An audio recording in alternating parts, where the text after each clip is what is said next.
হাসরের ময়দানে আপনারও যদি এই অবস্থা হয় আপনি কেমন করবেন? একজন মানুষের নেকিগুলো মিজানের পাল্লায় আল্লাহ রব্বুল আলামিন ফেরেশতা দিয়ে মাপতে লাগলো। তাকে অর্ডার দিল, যাও, নেকির পাল্লা ভারী হয়েছে, পাপের পাল্লা হালকা হয়েছে, যাও তুমি জান্নাতে প্রবেশ করো। সেই মানুষটি খুশিতে আত্মহারা হয়ে জান্নাতের দিকে ছুটতে লাগলো।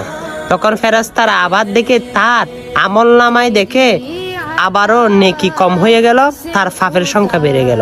তখন তাকে আবার ডাক দিল, আসো, তুমি এখানে আসো, তোমার জন্য জান্নাত বাজার করা হয় নাই, তোমার পাপের পাল্লা ভারী হয়ে গিয়েছে। তখন মানুষটি বলে, কিভাবে আমার পাপের পাল্লা ভারী হলো?